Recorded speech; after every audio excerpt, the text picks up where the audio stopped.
আসসালামু আলাইকুম এভরিওয়ান, আপনারা সবাই কেমন আছেন? আজকে শেয়ার করব ব্যানানা ড্রাই ফ্রুট মিল্কশেক। অনেক হেলদি একটা রেসিপি শেয়ার করতে যাচ্ছি, পুরো ভিডিও দেখবেন।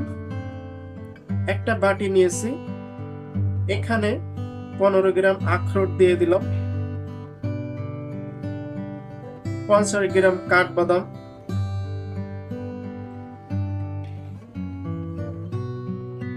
20 গ্রাম চীনাবাদাম, 50 গ্রাম কাজু বাদাম।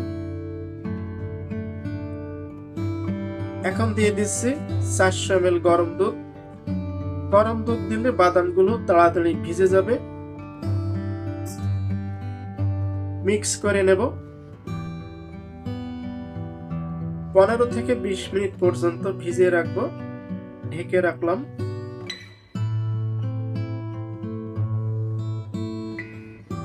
এখানে 2টা পাকা কলা নিয়েছি। কলাগুলো ছুলে নেব। আপনারা যে কোনো ধরনের পাকা কলা নিতে পারেন।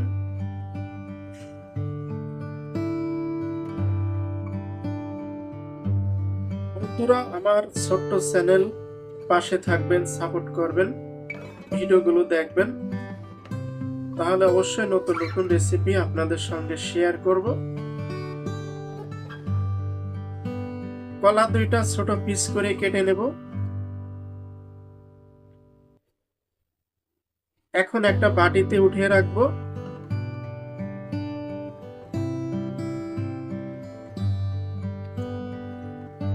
বাটিতে রেখে দিলাম। 15 থেকে 20 মিনিট পরে ফিরে আসলাম। উপকরণগুলো ভিজে গেছে, দেখতে পাচ্ছেন। দুধগুলো লাল হয়ে গেছে।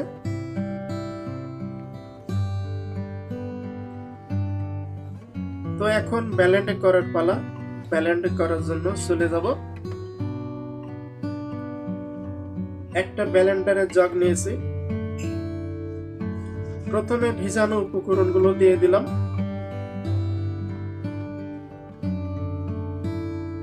পঞ্চাশ গ্রাম ড্যানিশ মিল্ক, মিষ্টি আপনাদের পছন্দ মতো অ্যাড করে নেবেন। এখানে কোনো চিনি ব্যবহার করব না। পরিমাণ মতো আইস কিউব দিয়ে দিলাম। 200 ml ঠান্ডা পানি। প্রথমে বাদামের উপকরণগুলো ভালো করে ব্লেন্ড করে নেব।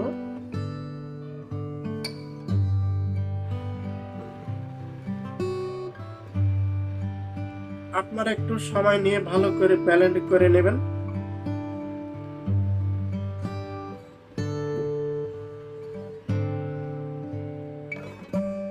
তো ব্লেন্ড করে নিলাম।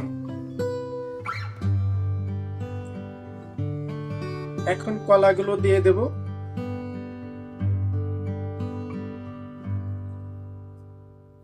আবারও ভালো করে ব্লেন্ড করে নেব।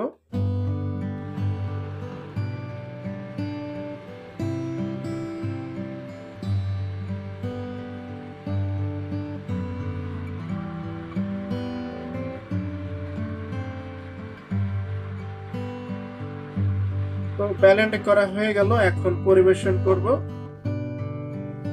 প্রিয় বন্ধুরা, রেডি হয়ে গেল ব্যানানা ড্রাই ফ্রুট মিল্কশেক। আপনারা বাড়িতে অবশ্যই ট্রাই করবেন। সকালে অফিসে যেতে দেরি হলে এই রেসিপিটা তৈরি করে সকালে নাস্তা করতে পারেন। আজকের রেসিপিটা কেমন লাগলো অবশ্যই কমেন্ট করে জানাবেন। ভিডিওটি ভালো লাগলে শেয়ার করবেন, ট্রাই করতে ভুলবেন না। আজকের মতন এখানে বিদায়। আসসালামু আলাইকুম, আল্লাহ হাফেজ।